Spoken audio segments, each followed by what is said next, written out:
following is a presentation of Main Street Media, your source for news, sports, and information on Main Street in Middle Tennessee.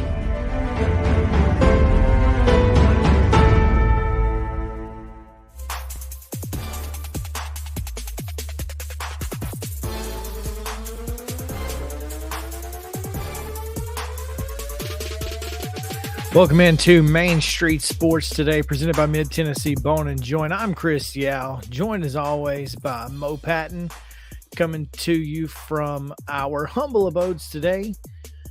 It's Friday, high school football coming your way. Got a lot to get to in this episode and so much more. So trying to get to it as quickly as possible. But first, Mo, how's it going? What's going on? It's going all right. Just getting ready for another big Friday night, as you mentioned. Rumble in the Jungle 2 tonight. Should be a lot of fun. It was announced, or I guess confirmed last night, I don't know, that Alabama A&M's marching band will perform at halftime of that event. So okay, it's the event within the event, obviously. That's pretty awesome. All right, it was a couple years ago when TSU was there for the Backyard Bowl. Mm-hmm. That was pretty cool. Yeah, I love that they bring in some local area bands to perform. That's always a treat. it's a treat. I'm not sure what role the Central and Mount Pleasant marching bands play in the festivities, with that being the case. So that's interesting, but we'll see. Should be a lot of fun. Again, a lot to get to today. I mean, a ton. So why don't we just hop right into it? What do you say? Let's go. We can start it out with, of course, the results from yesterday and today's schedule when we give you the rundown. The Friday Rundown is brought to you by Chip Walters of Exit Realty, Bob Lamb and Associates. The voice of the Blue Raiders also wants to be your trusted advisor in real estate. Contact Chip at 615-542-1915 or through his website at choosechip.net. Chip Walters, proud to support youth sports across Middle Tennessee. High school football action last night. Beach down Summit 22-7. Fairview a 41-7 winner over White House Heritage. It was Brentwood 42, Hillsboro 6, and Brighton down Republic 51-0. In volleyball action, Loretto fell to Brooks of Alabama 3-1, while Columbia Academy blanked Franklin Road Academy 3-0. It was East Hickman 3-0 winners over Santa Fe, and Father Ryan a 3-1 winner over Innsworth. Also in volleyball action on Thursday, all of these are 3-0 wins. Battleground Academy defeated Middle Tennessee Christian, Oakland over Siegel, Providence Christian down University School of Nashville, Station Camp swept Gallatin, and Watertown defeated Jackson County. In girls soccer action, it was Gallatin 2, Beach 0, BGA 2-1 winners over Harpeth Hall. Blackman blanked Riverdale 3-0. It was Clarksville Northwest 5, Northeast 1. Summit down Columbia Central 6-0, while Davidson Academy shut out Friendship Christian 3-0. It was DCA with a 9-0 win over Ezo Harding. Rossview and Dixon County played to a 4-4 draw, while Macon County defeated East Robertson 8-0. Pope Prep a 5-2 winner over Father Ryan. Franklin blanked Centennial 4-0. It was Brentwood Academy 6, Goodpasture 0. Wilson Central and Green Hill played to a 1-1 draw. Overton defeated Watertown 2-0. STEM Academy downed KIP Nashville 7-1. It was Lebanon with the 1-0 win over Laverne. Lawrence County blanked Marshall County 6-0. Mount Juliet 2, Cookeville 0. Nashville Christian down Clarksville Academy 9-0. And Nolensville edged Independence 3-1. It was Page 2, Murfreesboro Central 1. Portland 2-0 winners over White House Heritage. Franklin Road Academy 3-0 over Providence Christian. Ravenwood 2-0 over Brentwood. Culleoka shut out Richland 4-0. Rockville 1-0 winners over Siegel. And Liberty Creek down Springfield 6-0. Also, Spring Hill blanked Giles County 4-0. It was St. Cecilia 8, Hillwood 2. Stewart's Creek with a 3-2 win over Oakland. University School of Nashville 8, Middle Tennessee Christian 0. Merrill Hyde and Valor Collegiate played to a 1-1 draw. White House defeated Greenbrier 8-2, and Zion Christian with a 7-1 win over East Hickman. In pro baseball action, the Cardinals edged the Padres 5-4 after almost tying the record for consecutive scoreless innings. They fell 1 inning short of the record, and then ended up winning the game. So well done, St. Louis. Cubs edged the Pirates 3-2, while the Brewers down the Reds 5-1, and the Phillies a 1-0 winner over the Atlanta Braves. We'll talk about that later, of course. And in minor league action, the Sounds down Louisville 5-1. Football action tonight. All of these are 7 o'clock kickoffs unless otherwise specified. Pope Prep is at Battleground Academy.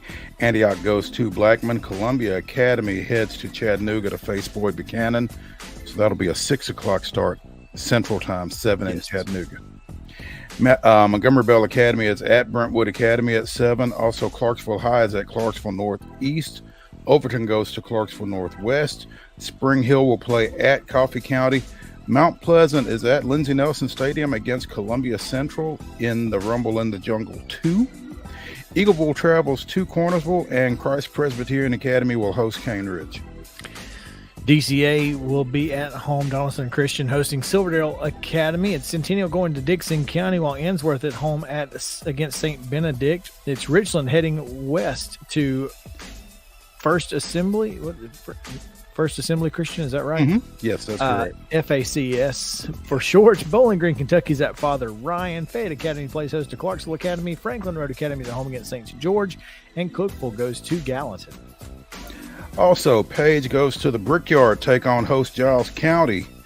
Webb School is at Grace Christian of Franklin. Greenbrier travels to Hillwood. Independence hosts East Nashville. Joe Burns takes on visiting East Robertson. Shelbyville is at Kenwood. Middle Tennessee Christian goes east to Lakeway Christian. Again, that'll be a 6 o'clock start Central Time, 7 up around Knoxville. Stewart's Creek is at Laverne tonight, and Glencliff travels to Lawrence County. Lincoln County goes to Lebanon, while Liberty Creek's at home against Good Pasture. Loretto hosting Lewis County. Portland at Macon County. Harpeth at McEwen. McGavick at home against Franklin.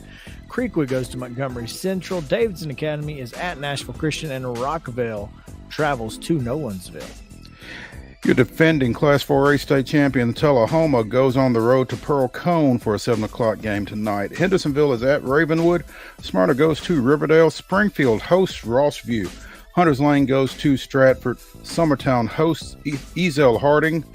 Montgomery takes on the Tennessee Heat. Monterey takes on the Tennessee Heat. Siegel is at Warren County, and Upperman goes to Watertown. That's right. Station Camp is at West Creek. Westmoreland at home against Clay County. Green Hill travels to White County, while Sycamore is at White House. Whites Creek is at home against Cheatham County. Wilson Central at home against Mount Juliet. And at 7:30 tonight, Maplewood will be at Friendship Christian. In volleyball action this evening, Riverside Christian plays at Zion Christian at 4:30. At 5:30, Hampshire is at Santa Fe.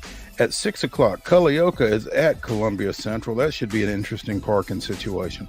Wilson Central is at Rockvale also at 6 o'clock. In girls soccer action today, Middle Tennessee Christian plays at Lakeway Christian. That's a 2 o'clock first touch. So they're getting underway, or they've already started. Who knows? At 5 o'clock, Webb School is at Smyrna.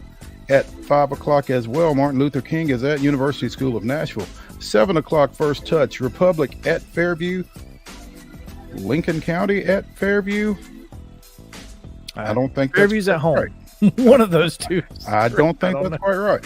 And Collierville is at Station Camp at 7. Fairview's going to have a tough time playing Republic and Lincoln County at the same time. Good luck.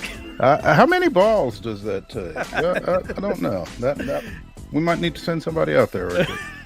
Okay, we need to cover this. Yeah.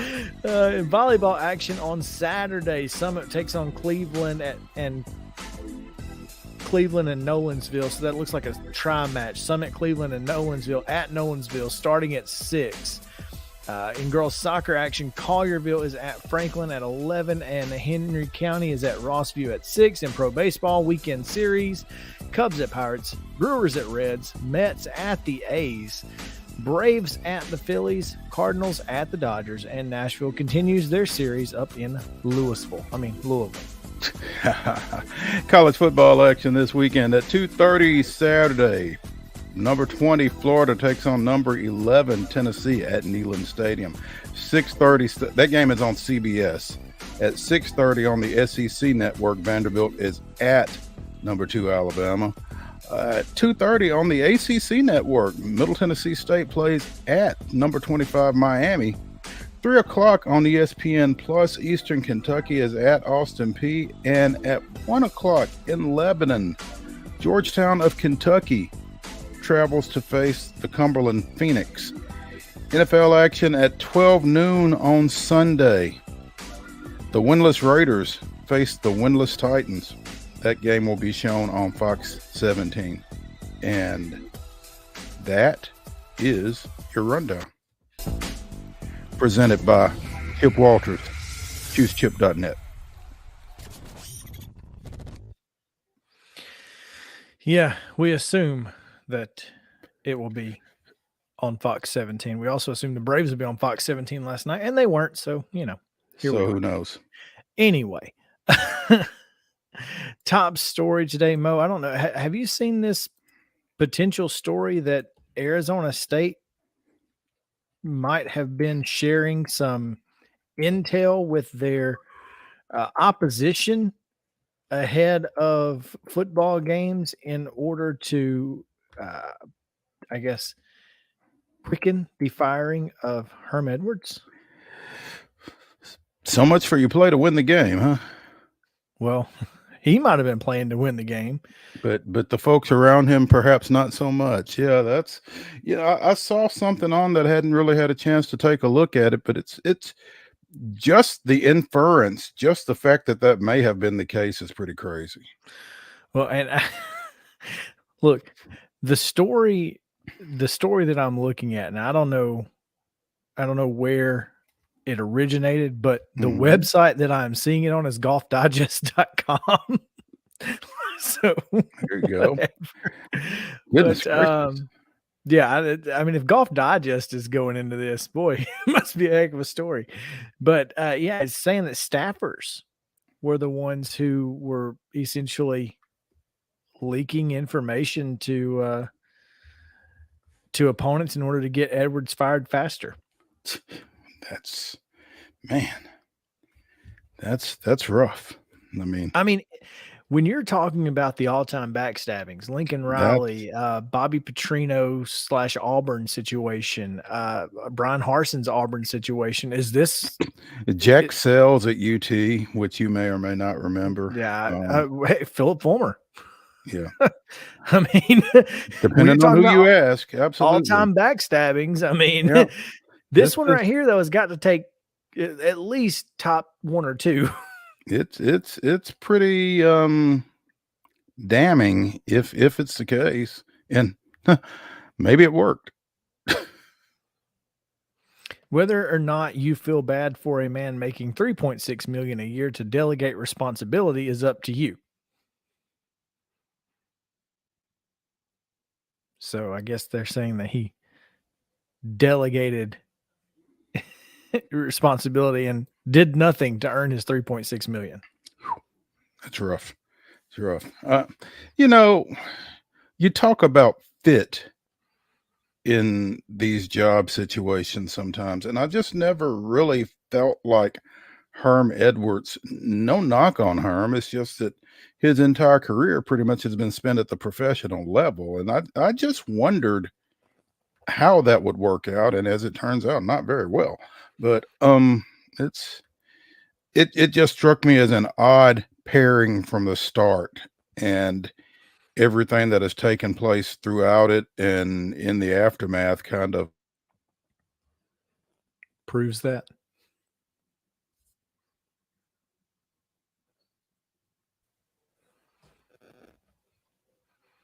Certainly going to be interesting to see where they go next. Yeah, I would say so. Urban Meyer has obviously been linked, but he's already said, "Look, I'm loving this deal with Fox, and hey, who wouldn't?" He should be, and that's where he should stay. I mean, yeah, absolutely. And when Gene Chizik left the SEC Network to go be the defensive coordinator at UNC, I mean, let's be honest. How's that worked out so far for North Carolina? Maybe they should have just let him stay, let him take that USFL job. Yeah, sometimes when you're gone, it's good to just stay gone. So it might be better. It might be better off. Might be better. Yeah. Anyway, so there you have it. That's our top story for the day. I bet Herm sits at the house for a while. Marvin Lewis was on that staff too, right?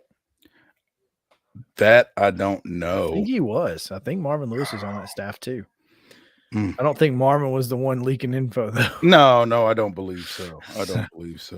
But it's like I was having a conversation with a college coach over the weekend, and one of the things he pointed out was you need people you can trust.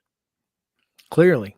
And obviously. And you would think that just goes without saying, but apparently it don't. Like, man, I hired you for a job that's paying 7 figures. How you going to do me like that? That's I don't know how you look at that guy after that. It'd be tough. It'd be tough. Okay. Jeff is struggling to connect, he says, and there he is. So we will get to him right after this quick break here on Main Street Sports Today, presented by Mid-Tennessee Bone and Joints. So stick around. Right back after this. This is Chris Yao with Main Street Sports Today. Every show, Mo Patton and I welcome friends from all across the sports landscape, from high school coaches and reporters to national, college, and pro sports personalities. You never know who might stop by for a chat. AP Tennessee Sports Editor, 3-time Tennessee Sports Writer of the Year 2020 TSWA Hall of Famer. She covers the Titans, the Predators, the Grizzlies, college football, and hoops. Please make welcome Teresa Walker. Former University of Tennessee, former Team USA Olympian, ex-Cy Young Award winner, R.A. Dickey. R.A., did I miss anything? Man, that was sweet. Yeah, I need to listen to that before I go to bed every night. That was nice. Has 5 sports Emmys. That's not bad for the other guy in Wham, Ryan McGee. The other guy in Wham married the best looking girl, Bananarama, so the other guy in Wham had a pretty good life. From preps to pros, we're taking on the sports topics you care about. Tune in across Main Street Media social platforms at 2 p.m. or on demand on your podcast distribution platform of choice. What's going on? We are back here on, there it is.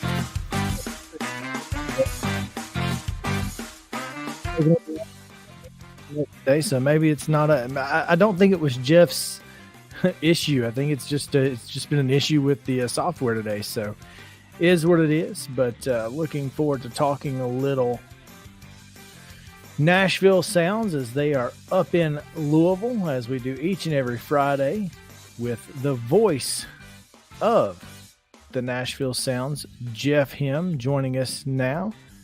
Jeff, how's it going, man?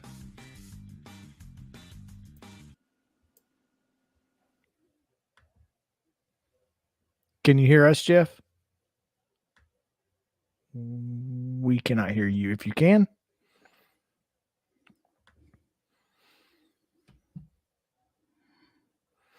Apparently his hotel Wi-Fi is, quote, brutal. Not surprising. Not surprising. Hotel Wi-Fi is not always the best. And if that is the case, not a big deal. We will wish Jeff and the Sounds we'll try again here. Jeff, can you hear us now?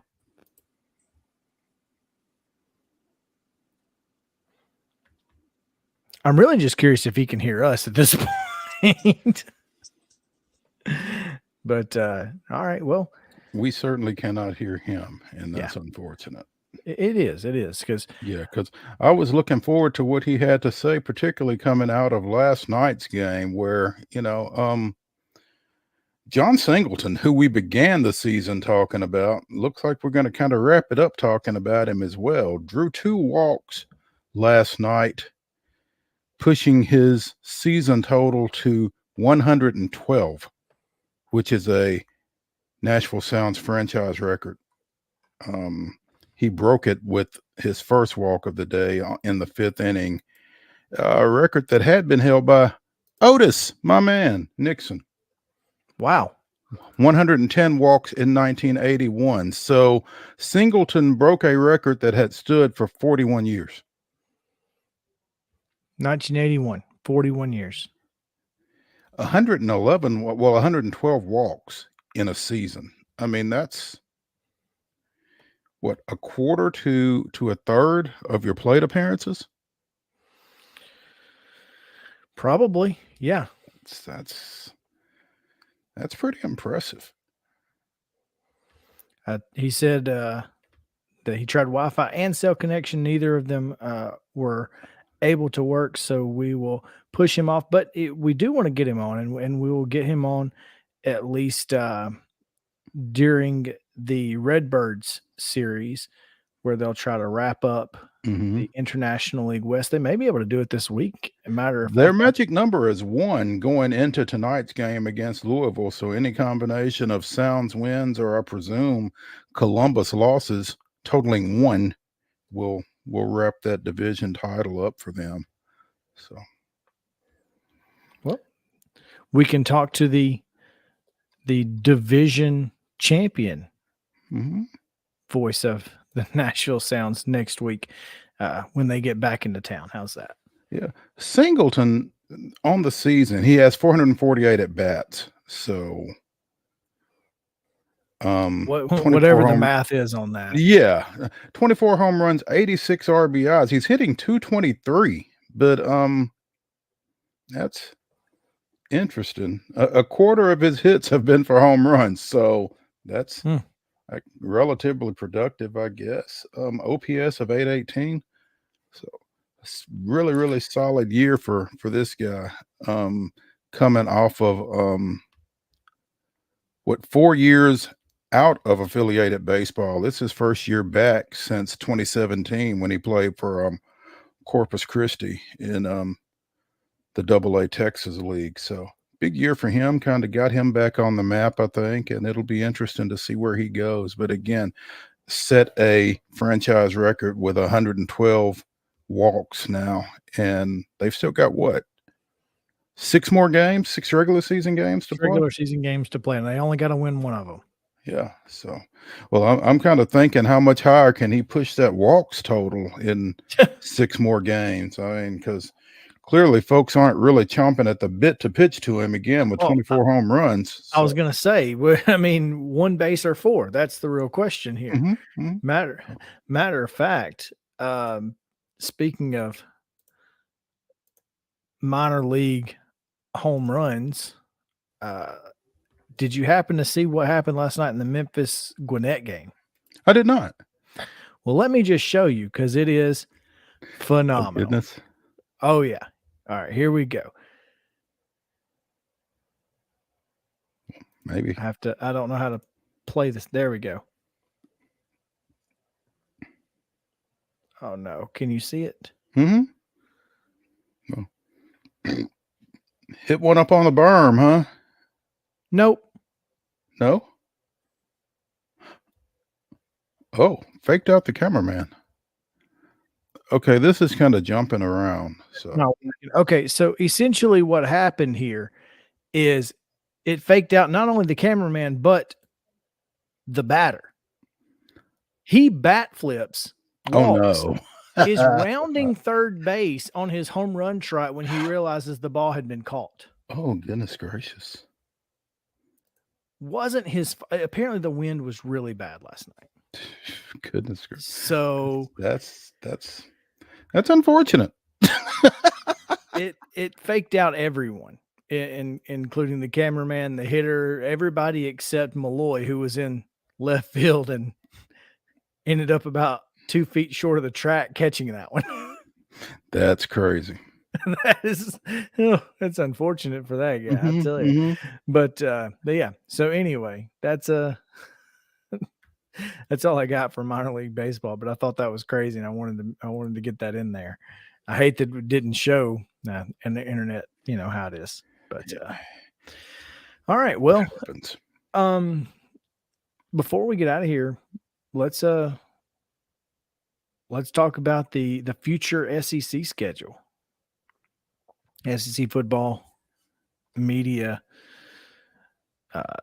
guru, do everything, Chuck Dunlap sent out a release with the 2023 football schedule for the Southeastern Conference, and we'll kick it off with week 0 again, Hawaii, this time in Nashville, with a return trip to Vanderbilt. So that'll be August 26th. And then your Blue Raiders will travel to Tuscaloosa on September 2nd for a date with Alabama. Yeah. Hope maybe they can go to Dreamland while they're down there at least. At least get something good out of it. Yeah. Western Carolina at Arkansas in Little Rock. That's they're still playing games in Little Rock. Good for them. Outside of that, other week 1 games of note: Tennessee and Virginia right here in Nash Vegas. Making sure not to schedule a wedding that day. South Carolina, North Carolina in Charlotte. And that's about it. I mean, outside of that, Florida's at Utah, which is, that return trip. And then they're really outside of South Carolina, North Carolina, Tennessee, Virginia. That's pretty much it. And then Florida, Utah. Those are the 3 big time matchups for the SEC in week 1 there. And then, of course, LSU, Florida on Sunday.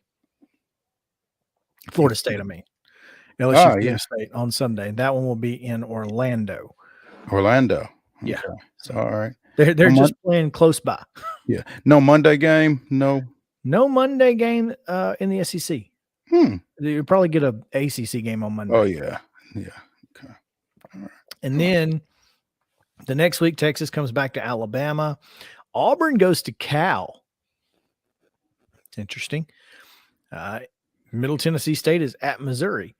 A game that's looking potentially winnable. They middle. MTSU has to feel like that's a winnable ball game, and they have won before in Como, so why would you not? There you go. Tennessee hosting Austin Peay. That's interesting. And then Vanderbilt going to Wake Forest. A&M returns to Miami in week 2 there.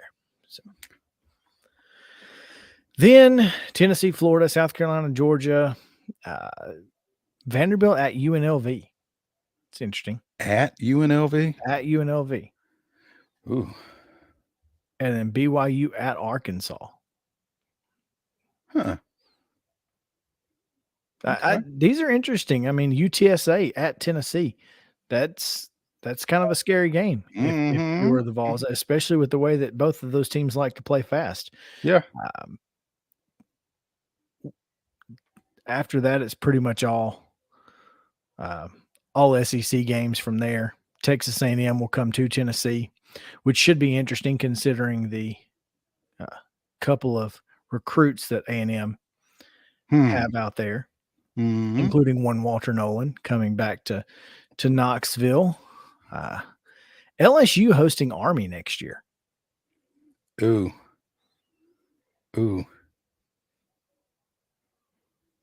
That, you know what? Yeah, that's interesting. That is interesting. That's Army is a tough team to play, man, because of what they do offensively and what they do up front offensively. And now that they've basically outlawed cut blocks. Well, it's only illegal if you get caught. That's true. That's true.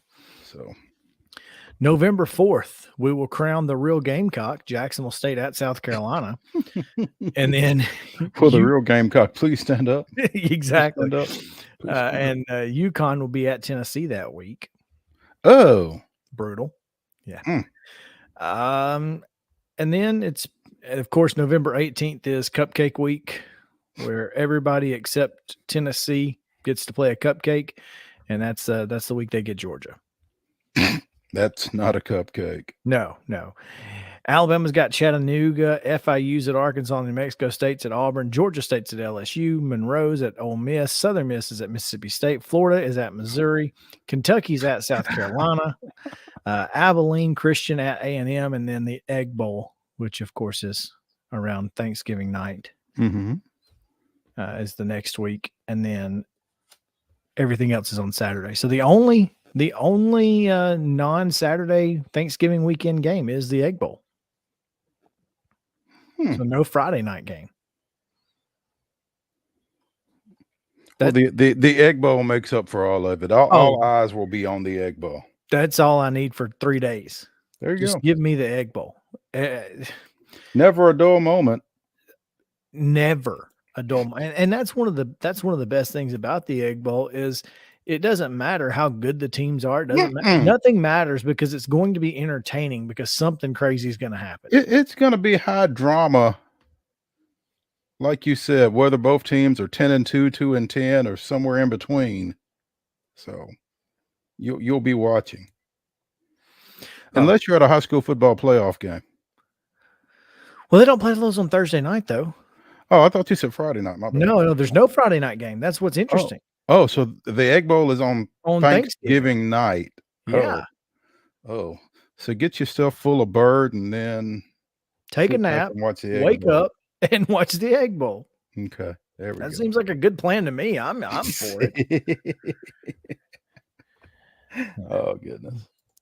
Well, tell you what. Let's dive into the rest of this week's SEC schedule on the other side of a break, Mo. What do you say? All right. Sounds like a plan to me. We'll be right back on Main Street Sports Today, presented by Mid-Tennessee Bond.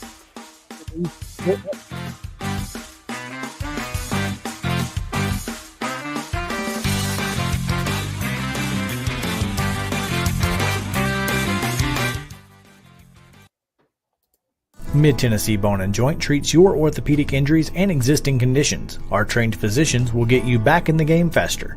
Contact us at 931-381-2663 or www.mtbj.net.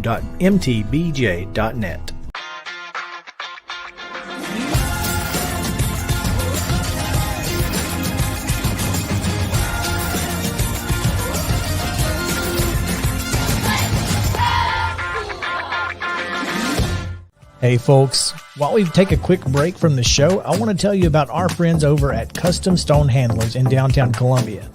Ed Rich and his team at Custom Stone Handlers believe in leadership. And outside of the military, our greatest leader building platform is sports. Custom Stone Handlers proudly encourages young people to get in the game. You can contact them today at 931-490-4990 or visit CustomStonehandlers.com. Jones & Lang Sporting Goods here in Columbia has been outfitting teams, officials, and anybody else from T-ball to college for 50-plus years. Be sure and check them out at 931-388-8060 or online at jonesandlang.com. Jones & Lang Sporting Goods, the look of a winner. Zion Christian Academy, ZionEagles.org or 931-388-5731. You can schedule your appointment. Go tour their campus. It is beautiful over there, and you're definitely going to want to see it. Again, it's ZionEagles.org. Give them a call, 931-388-5731, and schedule your tour today. A game without a crowd is just a scrimmage. A performance without an audience is just a rehearsal. Without your presence, high school sports and the performing arts aren't possible. Ensure that these essential extracurricular activities continue to enrich the lives of students in Tennessee. Purchase a ticket to your local high school's game or performance. This message presented by the TSSAA. Mid-Tennessee Bone and Joint has been the official sports medicine provider for Maury County schools for more than 40 years. We specialize in orthopedic injuries, and our Ortho Quick walk-in service lets you bypass the ER. Visit us online at www.mtbj.net.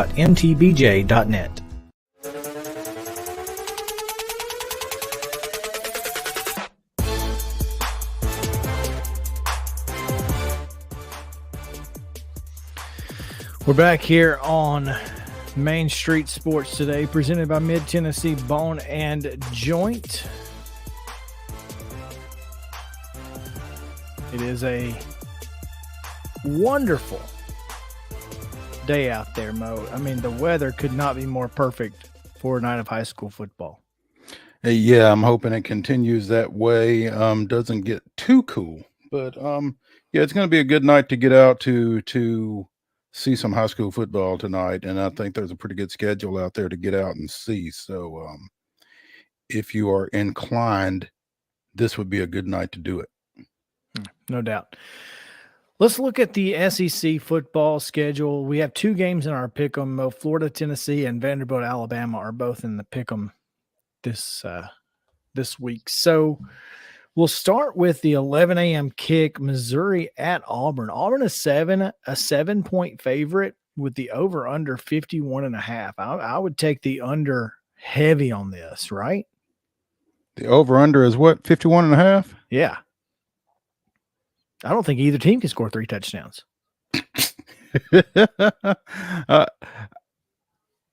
Against Missouri, Auburn may be able to.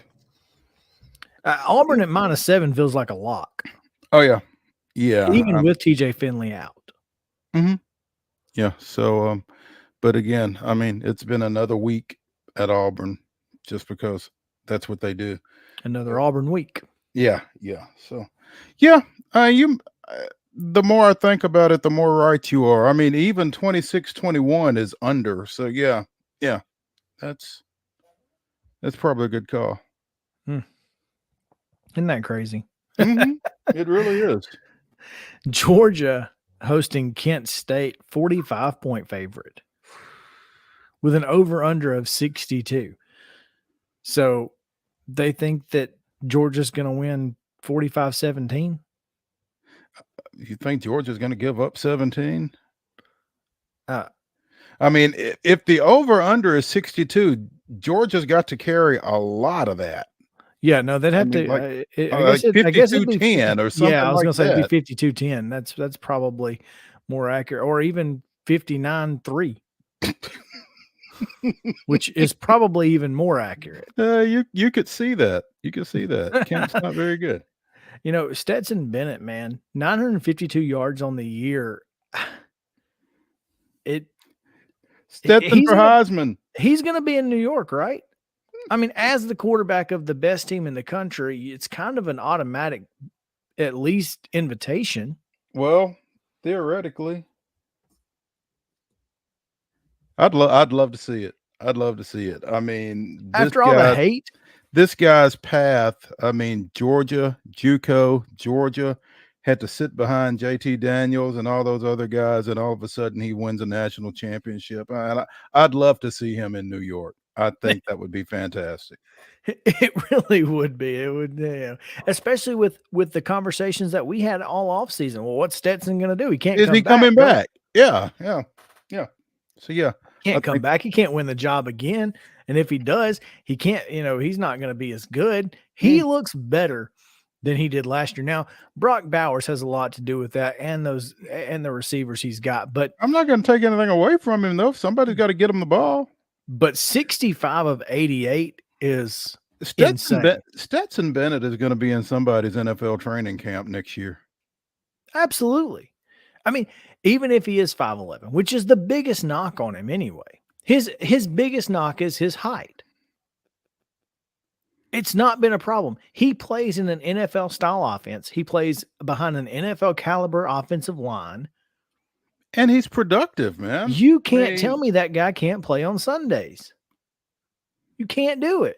He can't be any worse than Cooper Rush, can he? If Jay Barker can hold a clipboard for 3 years, this guy can. Sure. So anyway. Yeah. I would be shocked to see. I think I'd probably bet the under here, but I'd bet Georgia to cover the 45. I think it's going to be 49-3 or something. That sounds familiar. I mean, I'm just saying that's where I'm feeling like this is going to go. Mm-hmm. Bowling Green at Mississippi State. This is trash game. Mississippi State, a 31-point favorite. 52.5 the over under. It's gonna be 79 degrees though at 11 o'clock. Yeah, Bowling Green's going to love that. I don't know, man. Mississippi State's obviously they looked really good for 3 quarters against LSU, and they've not been bad this year, but I don't know when. Again, they are just okay, and it seems like they're okay with just being okay, unlike their neighbors.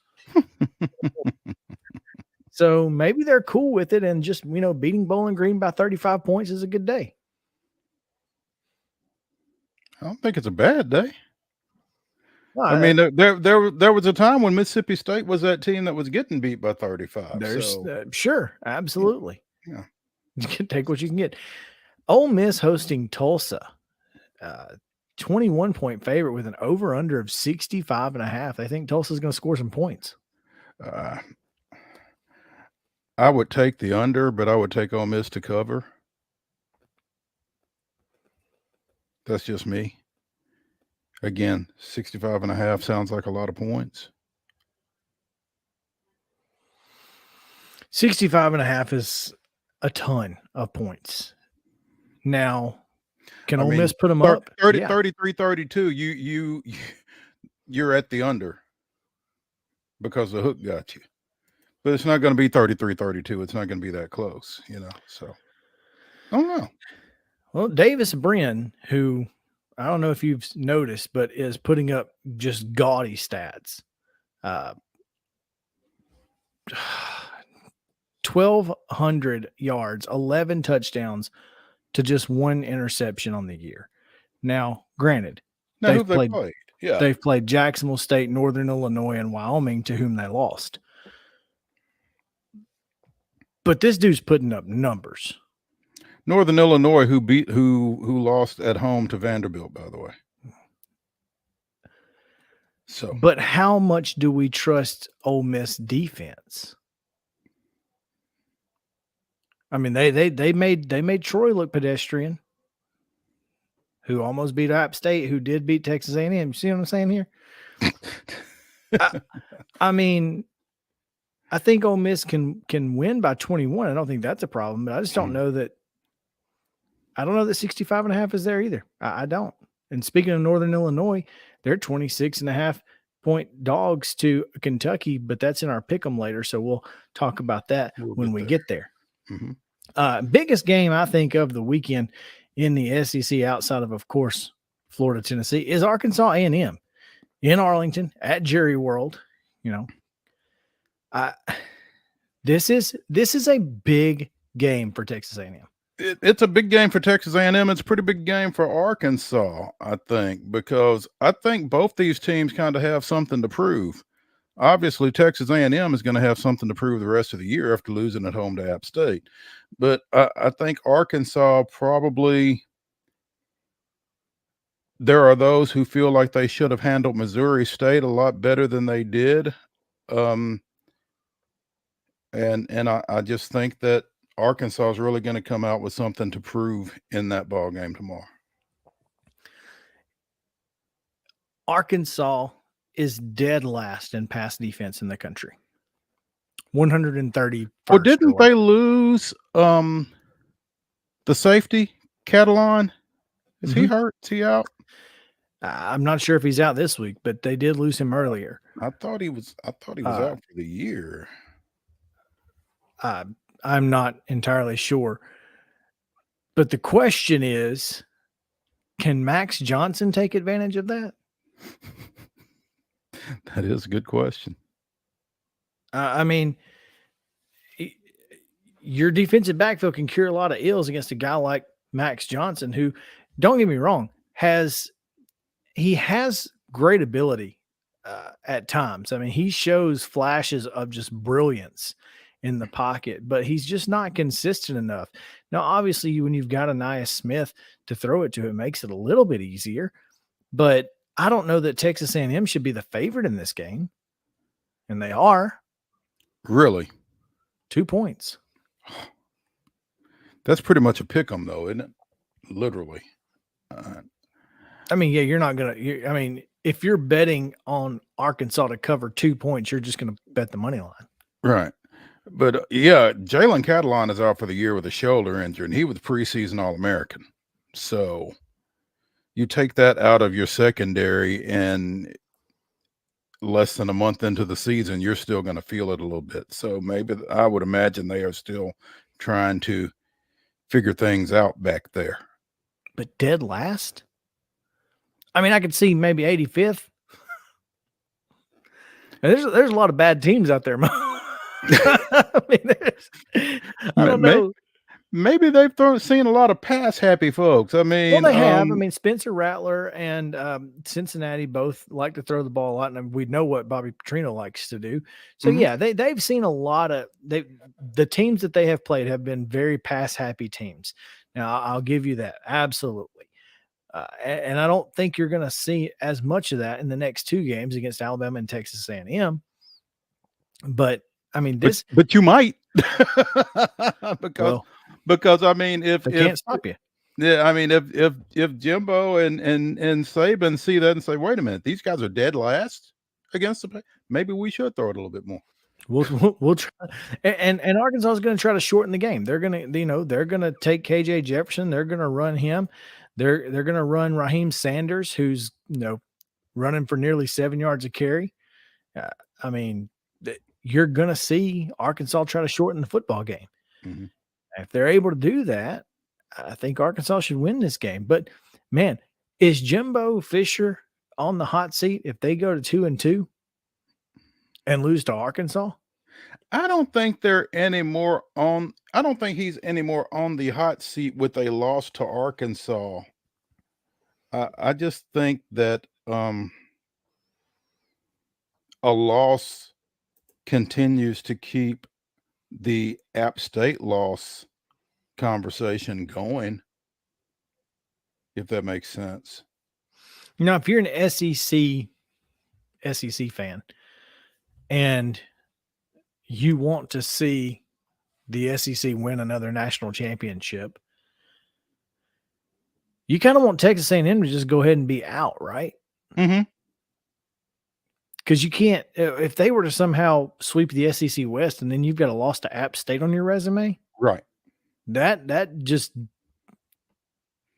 makes your entire conference look like, well, maybe it's not that great after all. And to be honest with you, it hasn't looked that great all season long. It's not like they've been completely dominant. Sure. And so, with that rationale at play, you want Arkansas to continue to be undefeated, regardless of how they got there, at least until they get to Alabama, which is next week. So yeah.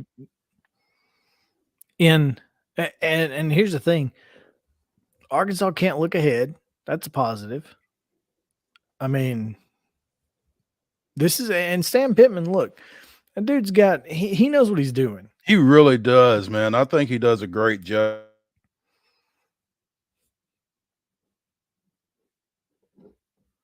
For Alabama, I don't think that's a team that's going to get caught looking ahead. Certainly not playing.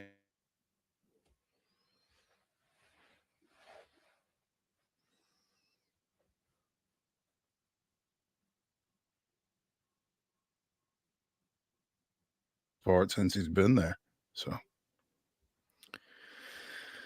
LSU's at home against New Mexico, 6:30 SEC Network Plus. Ooh. Yeah, nighttime. Not going to be great for the Lobos. No.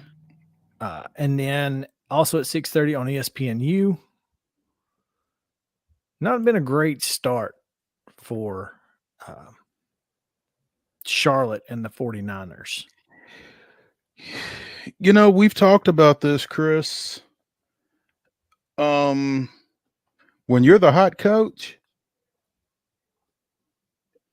sometimes you've got to go, get while the getting's good, as they say. I wonder if Will Healy stayed too long at Charlotte. Well, they won last week against Georgia State, who obviously almost beat North Carolina the week before, but they lost to William and Mary. Both of them. William and Mary. And Mary, not even Yeah. or. That's tough. So, yeah, South Carolina, this could be a get right game for Spencer Rattler and Shane Beamer.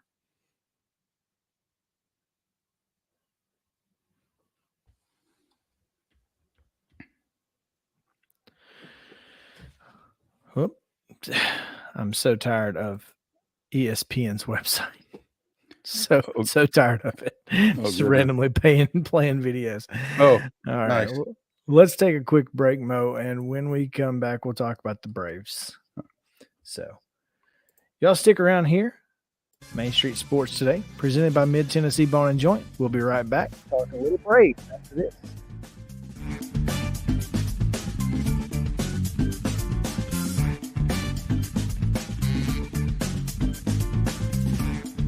This is attorney Bart Durham, and this is me. I'm Aaliyah. Keeping in good physical condition is really important to me. But when I had a wreck with a tractor trailer truck that hurt my legs so bad I couldn't work for almost a year, I knew I needed a lawyer that understood tractor trailer cases. So I called Bart. Bart gets millions of dollars for his clients every year. At Bart Durham Injury Law, we've handled hundreds of tractor trailer cases. My dad and I want to help. Give us a call at 615-242-9000. Mid Tennessee Bone and Joint has been the official sports medicine provider for Maury County Schools for more than 40 years. We specialize in orthopedic injuries, and our Ortho Quick walk-in service lets you bypass the ER. Visit us online at www.mtbj.net.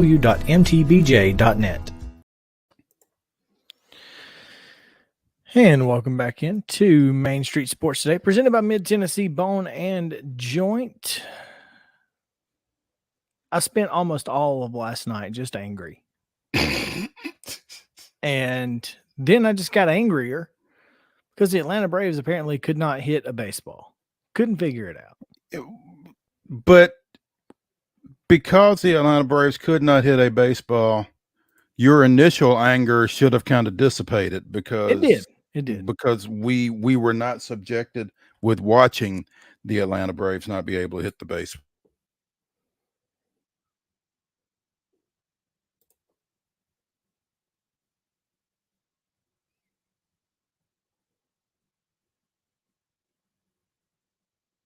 By Max Fried and the bullpen, and it's unfortunate. I know Matt Olson's frustrations continue, and I feel like when this guy does break out, man, look out. But for now, it's really tough sledding for him, and suddenly for this offense as a whole. Yeah, they've not been able to hit the ball much at all as of recently. I mean, you would think against teams like the Phillies and Nationals, they would be kind of getting things going, getting hot. But apparently, whatever the thought process was while Freddie Freeman was the captain of the team has not changed, because Riley, Swanson, and Olson are the only players in the major leagues to have played over 1,300 innings this year. The only players in the major leagues to play 1,300 or more innings. So everybody else in Major League Baseball has played fewer innings and thus fewer games than those three. What does that tell you? If you're the Atlanta Braves, there's only one team that's the defending world champs. So, I mean, it's kind of, you got to look at it two different ways, I guess. Yeah, that's a fair point. But I don't know, man. I just think what's funny about that is, as you've pointed out, how quickly our manager will concede a game in terms of his pitching hierarchy from game to game, who you run out there late and that kind of thing. So it's just interesting trying to figure out the thought process all the way around. It really doesn't make a whole lot of sense. And I'm not going to try to make sense of it, Mo. I'm just we don't have another first baseman. I mean, we would have to shake up the entire infield and potentially outfield to make it work. I get that. Look, I'm not crazy, and I'm not blind to the fact that Matt Olson is the only true first baseman we have on the roster. But you got to have some breaks in there, but you can't take breaks now. No, not now. There's nothing you can do now. In for a penny, in for a pound on September 23rd when you're down a game and a half. Here's the thing is if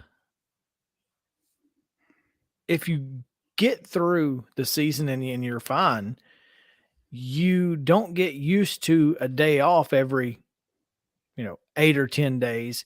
And then when you're in game 6 of the NLCS and you've played all these games in a row, you're used to it. Yeah, I guess. I mean, everything the Braves do is geared toward making the playoffs and being competitive in the playoffs and finding a way to win in the playoffs. Right. It could be frustrating. It was, in fact, frustrating last year to watch Will Smith trot out there every bottom of the ninth that the Braves were winning by 4 runs or fewer. It was frustrating as hell. But in the playoffs, when it mattered, it was exactly what they were planning for. Yeah. So all we can do is hope. Just, wait for that to happen. Now, you're sitting a game and a half back. If you don't win the other game you have in hand, then you're in trouble. Even once the Mets get here. Yeah. Hey, Chris. I got to step away for a second. Hey, step away. All right. We can make that work. Talk a little bit about tonight's Braves game. They take on the Philadelphia Phillies. It's again at 6:05 tonight. It will be on Bally Sports, as last night it was supposed to be on Fox across the country. Apparently, only 3 states got that game. I think maybe South Carolina and North Carolina got it, but I couldn't tell you. Yankees Red Sox were on my TV, and I was angry, very angry, so much so that I even messaged Fox 17 to call somebody. Get this off my TV. This is ridiculous. I don't know why in Nashville, Tennessee, we're watching the Yankees Red Sox when the Braves are on. Then you go to MLB on Fox on Twitter. There's not even a mention that the Braves are even on Fox. It's all about Aaron Judge. It's all about the Yankees Red Sox. Who cares? I don't care. Folks in Florida are watching it. There are more people who are Yankees fans in Florida than there will ever be in Middle Tennessee. I mean, seriously, you're telling me that we know that Florida is full of former New York residents and they get the Braves last night? Anyway, Braves send Jake Odorizzi to the bump tonight. He's 5-5 on the season with a 4.04 ERA, 1.25 WHIP. He's got to face Aaron Nola.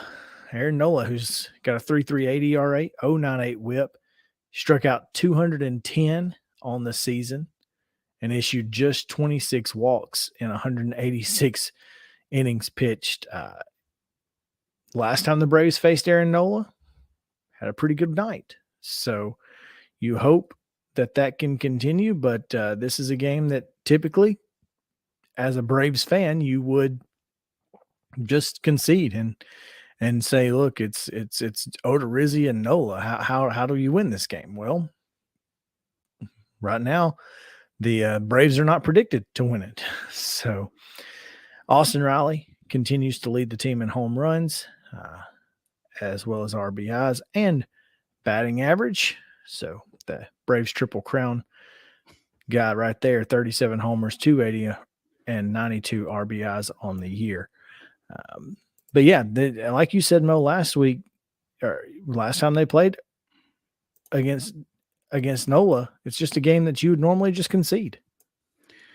Yeah, and it was this same matchup the last time with Odorizzi, and he he didn't get the win, but he was leading when he left after 4 2/3, I think. So who knows? Odorizzi has actually been pretty good recently. He's just not been very lucky. He hasn't been very lucky. I'll agree with that. But I mean, outside of the start in Seattle, where he gave up 4 earned runs, against Philadelphia, went 4 2/3, 1 earned run on 2 hits. That was weird. Against St. Louis, 5 2/3, 4 hits, 2 earned runs. Pittsburgh, obviously Pittsburgh, but 6, they can get you. 6 innings, 4 hits. Ask the Mets about Pittsburgh now. 1 earned run. I mean, and then that start against the Mets where he ended up giving up 3 home runs, but that was like in the 5th inning too. I mean, it wasn't like, he gave up a couple solo shots and then I think a 2-run shot late. Maybe even been a 3-run shot in the 5th or 6th. Or I guess it was the 5th because he was out after that. But all right. Yeah, but he really hasn't pitched bad since August 22nd. He's been really pretty decent. I mean, you just have to get something decent from him, but you got to hit the baseball. You've got to hit the baseball. Yeah. At this point, it's not about what we're getting on the bump. It's about, generating some offense, and that's been troublesome here of late. So,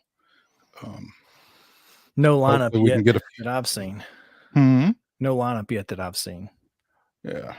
So, but hopefully, and I don't know if you mentioned it while I was away, but Acuna was a late scratch last night, and so my guess is that he won't play tonight either. So we'll see what impact that has on the lineup and on the offense.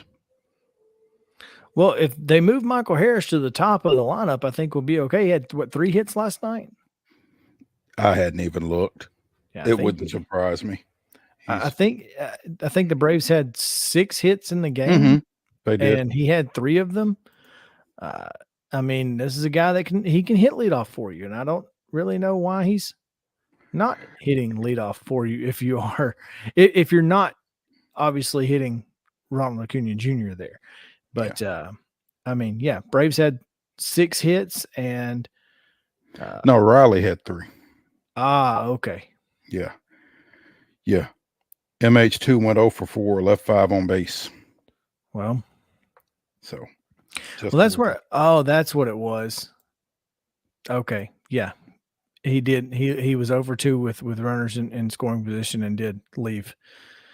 Yeah. That's not ideal, but nobody else hit the ball either. Let's be honest. No. I mean, it's not, other than Riley. Nobody Riley was 3 for 3, and let's see who else. Contreras had a hit. Olsen had a hit. Yeah, Olsen did. And Ozuna and a walk. Yeah. So. Yeah, Ozuna had the hit late. Just couldn't get anything put together. Yeah. So it is what it is. Let's take a trip back into history and get this day in Braves history. September 23rd, 2000, the Braves downed the Expos 10-0, clinching their 9th straight postseason berth. Greg Maddux with the shutout and extended his streak of shutout innings to 36 1/3 in that victory. So this was the heyday in Atlanta right here, as they won 13 straight division titles. So ideally, we can get back to that here in the next few days. Well, this would be 4 in a row? Mm-hmm. Let's hope we get there. Until then, college football picks on the other side. Stick around. Main Street Sports Today, presented by Mid-Tennessee Bar and Joint, is back after this.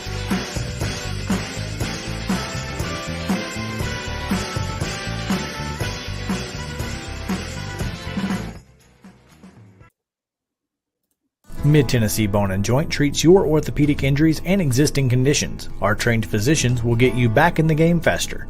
Contact us at 931-381-2663 or www.mtbj.net.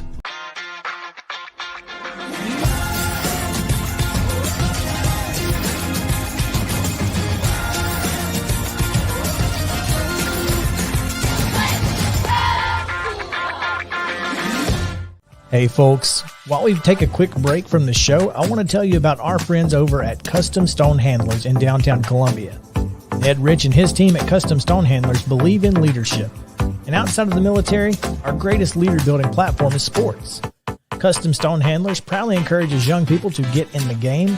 You can contact them today at 931-490-4990 or visit CustomStonehandlers.com. Jones & Lang Sporting Goods here in Columbia has been outfitting teams, officials, and anybody else from T-ball to college for 50-plus years. Be sure and check them out at 931-388-8060 or online at jonesandlang.com. Jones & Lang Sporting Goods, the look of a winner. Zion Christian Academy, ZionEagles.org or 931-388-5731. You can schedule your appointment. Go tour their campus. It is beautiful over there, and you're definitely going to want to see it. Again, it's ZionEagles.org. Give them a call, 931-388-5731, and schedule your tour today. Are you an enthusiastic sports fan? Want to have fun and get in on the action? Heck, yes. That'd be awesome. Have great attention to detail? Want to stay active? Definitely.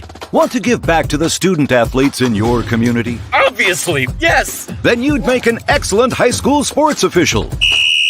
We need more officials in Tennessee. Because with no high school officials, there are no high school sports. Sign up today at highschoolofficials.com. Mid-Tennessee Bone & Joint has been the official sports medicine provider for Murray County Schools for more than 40 years. We specialize in orthopedic injuries, and our Ortho Quick walk-in service lets you bypass the ER. Visit us online at www.mtbj.net.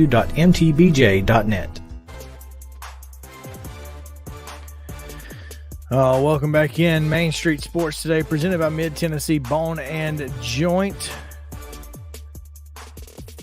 Chris Mo Patton here with you on this Friday as we get ready for high school football and the weekend that is ahead in college football. But Mo, first, got to go back to something we talked about yesterday. Mm-hmm. LeBron James, Bronny James, Ohio State. Okay. Did you happen to see this? Mm-mm. So LeBron buys the football team custom beats with little Buckeyes on there, the helmet stripes. That's pretty solid, man.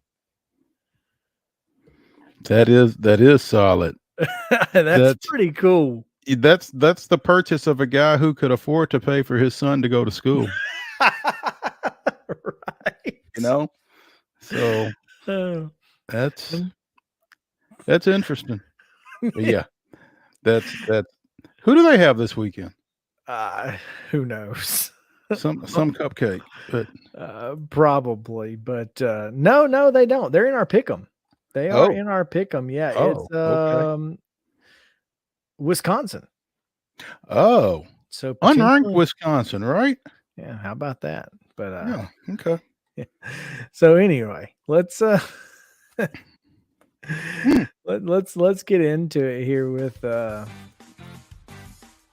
some picks, and we'll start in the ACC. Mo, we'll go Clemson, number 5, 7.5-point favorites at number 21, Wake Forest. On the road, ranked opponent, touchdown and a half-point favorite.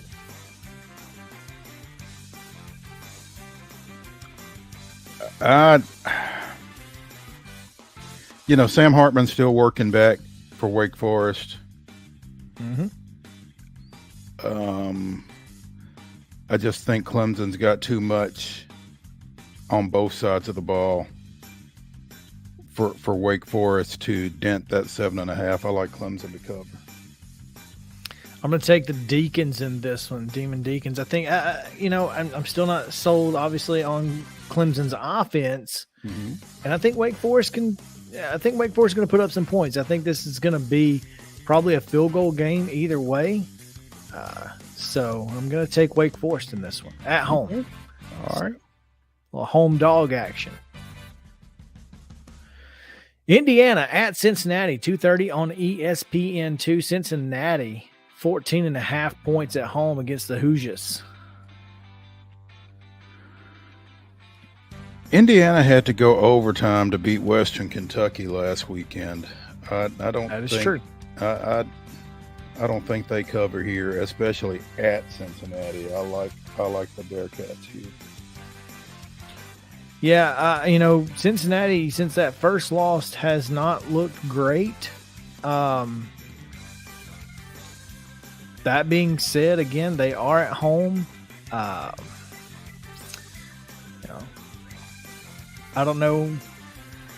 I'm not sure how they went from number 23 to unranked after losing by a touchdown to Arkansas on the road. But here we are. So yeah, I've got the Bearcats in this one as well.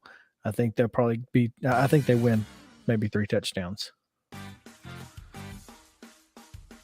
Number 15, Oregon. 0.5 point from a touchdown at Washington State, 3:00 on Fox.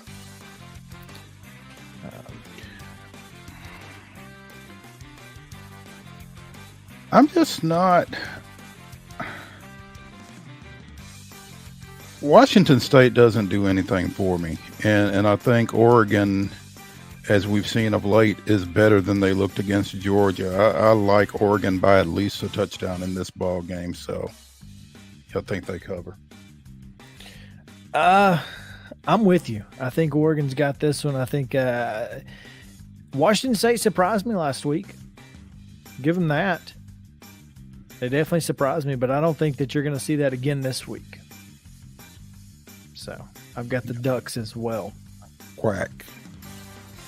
Northern Illinois at number 8, Kentucky. Kentucky 25.5 point favorites. 6 p.m. on ESPN2. That seems like a lot of points, but you're the number 8 team in the country. They're the number 8 team in the country, and they're playing at home. And again, Northern Illinois just lost at home to Vanderbilt by 10. 25.5 sounds like a lot. I'm going to take the Wildcats anyway. It is a lot. It's too much for me. Northern Illinois. All right.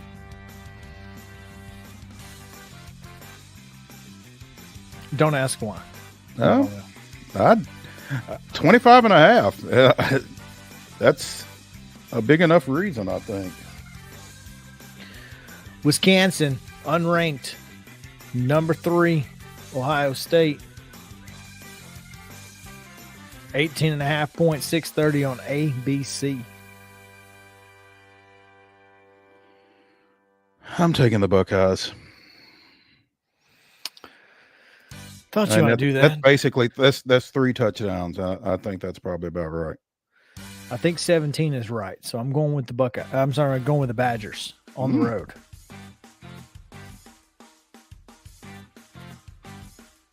Oh, okay. Wisconsin has allowed 8 points a game. Against. Oh, no, but they lost the last game they played. So, all right. It's weird, right? Yeah. you look at it, go, they shut out Illinois State and gave up 7 to New Mexico State and lost 17-14 to Washington State at home. You're going on the road to Ohio State to the Horseshoe. That's the kind of game that Wisconsin lives for. It is. Yeah, you're not wrong, but yeah. Okay. You're gonna have to show me. Here's the number. 40.5. Alabama Vanderbilt. So if Alabama wins 40-0, then Vanderbilt covers. How do you even get to 40, though? Be hard to get to 40, I think. Yeah, because it's not like Alabama's going to be kicking a lot of field goals in this. Oh, I am. Well, I mean, can Vanderbilt score on them? With AJ Swan, with what they have, can they? With Will Shepherd, I mean, they might can throw for 1 or 2.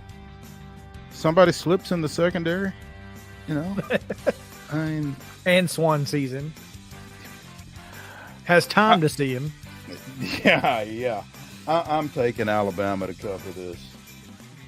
I think I got to go Tide too. I don't want to, but yeah. I mean, that number really, the number scares you, but it's Alabama and it's Vanderbilt. There you go. So, how many times have they not beaten Vanderbilt by more than 41 points? Ooh, that's a good question. So, that's a good question. Kansas State at number 6, Oklahoma. Oklahoma, 13.5-point favorite, 7 p.m. on Fox. K-State's playing pretty well right now. Oklahoma's Oklahoma. I'm taking the Sooners, especially at home. I mean, they win this game by at least 2 touchdowns, in my opinion.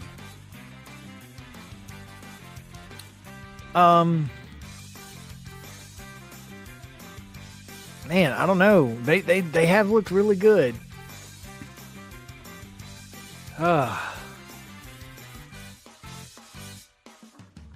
I can't decide if I want to go with my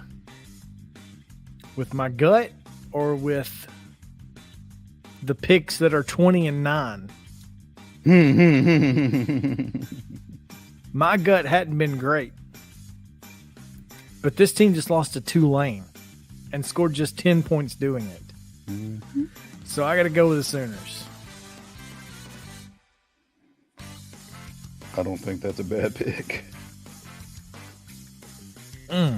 Anyway.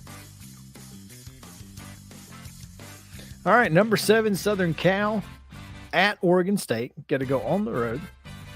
But they're a 7.5-point favorite at 8:30 on the Pac-12 network, if you get that.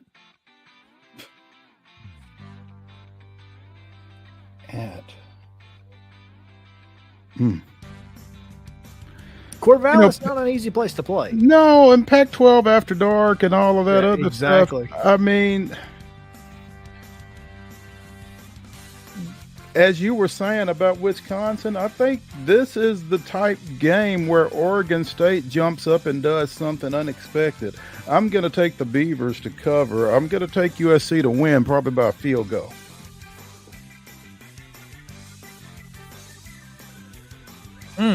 Man, I think you're right. I think this is the type of game where Oregon State kind of shows up. So I'm going to go Beavs as well. Never would have thought that. Same. Yeah. I just, the more I sat here and looked at it and just thinking crazy stuff goes on late at night out on the left coast. So yes, it does. Yes, it does. All right. Staying out west, Pac-12 after dark. On ESPN, number 13 Utah at Arizona State with a interim coach.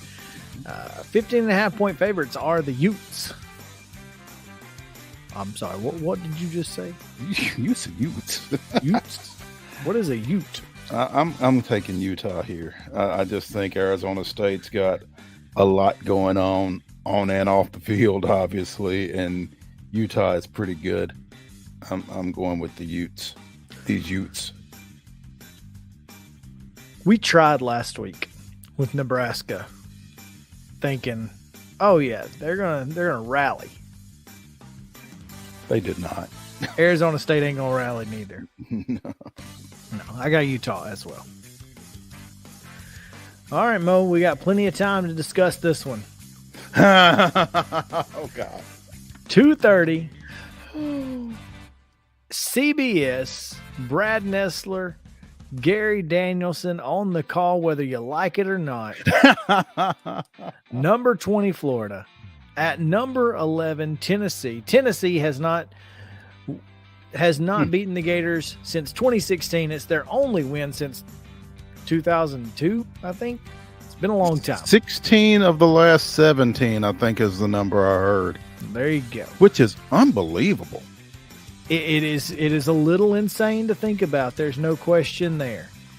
Florida leads the series 31-20. Tennessee is a 9.5-point favorite. Man.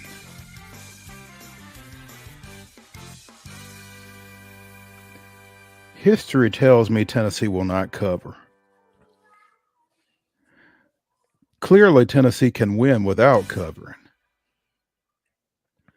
But if Tennessee somehow wins by 10, they cover. So Tennessee is one of like 12 teams that have covered in every game so far. So far this season? Yes.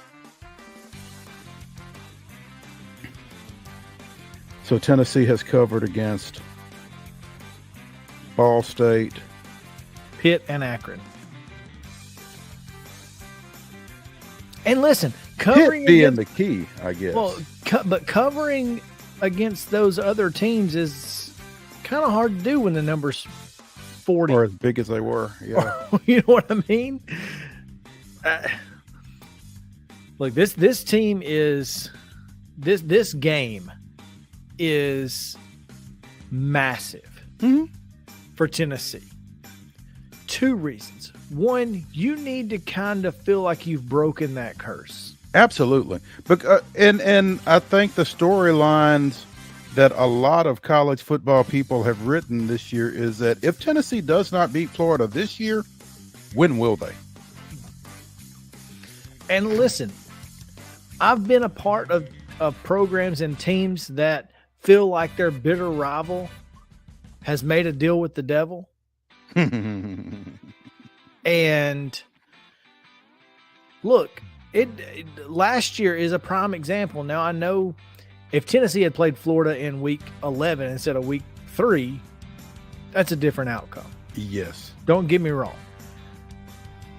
But you didn't beat them last year, and they weren't very good. Mm-hmm. They had the same quarterback they had this year. They got the same quarterback that's out in Arizona State stinking it up. They had two bad quarterbacks, and you couldn't beat them. It's Billy Napier, and here's the thing. Billy Napier likes to play. He will make sure, he doesn't care who the opponent is, that the game is close. He just wants to be close in the fourth quarter to give his team a chance to either win it with offense or get a stop on defense and win the game. That's his motive. That's his MO. That is exactly how Billy Napier wants to play. Can he do it against this Tennessee offense? It's a good question. But, again, if it's a one-possession game, Tennessee doesn't cover. And with that in mind, I'm taking Florida. Montrell Johnson's run for 240 yards. To me, the difference in the game is the defensive line of Tennessee versus this offensive line of Florida, because if they can get pressure on Anthony Richardson and force him into bad decisions, he's going to make mistakes. If they can't, or here's the thing, here's what you got to be careful of: is if you get pressure on Anthony Richardson and he decides to just tuck it and go, and everybody's bailed to cover, and all of a sudden he's looking at 20 yards of green grass, he can hurt you there. The problem is that Anthony Richardson waits too late to decide to pull it. He is trying so hard to stay in the pocket, be the pass first quarterback, and stay away from the idea that he is Cam Newton 2.0. And he doesn't realize that being Cam Newton 2.0 will get you drafted. More now than ever. And so I feel like, and that goes back to his decision making. I don't think he makes good decisions at any point in the game. I don't think Anthony Richardson makes the right decision in clutch moments far more times than he does. I understand what you're saying. Understand what I'm saying. Tennessee's going to win this ball game. I just don't think they're going to win it by 10. Byron Young and Tyler Barron have to be on their P's and Q's. I just look, I'm not even trying to pick this game. I'm just trying to rationalize this game so that I don't have expectations of Tennessee's going to win this football game. It doesn't matter what, blah, blah, blah. I just can't I can't make that call in my head and be okay when it gets to 2:30 tomorrow and Montrell Johnson runs for 160 yards. Because look, Kadarius Toney, I mean, I could reel off, 5 names of Florida players who they just feel like they always have big games against Tennessee, and Tennessee's the only team that they ever have big games against. And I think what you have to think about, though, when you get to thinking that way, is Cedric Tillman and Jalen Hyatt. Cedric Tillman's not going to play. I don't think he's going to play. I think it'll take something pretty drastic to keep him from playing. And maybe it is. I don't know.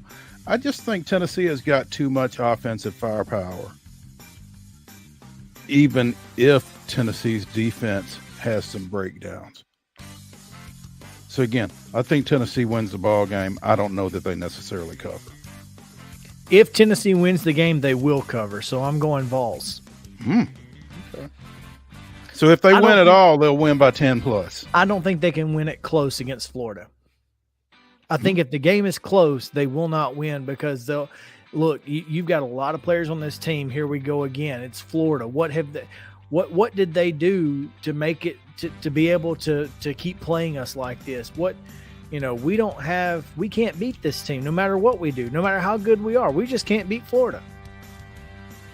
Hopefully that's not the mindset, but in the fourth quarter, you're up by 3 and they're driving. You kind of get a little worried. You know what I mean? Yeah. So if Tennessee wins, they're going to have to cover. So I'm picking as a fan here. I'm going Tennessee to cover.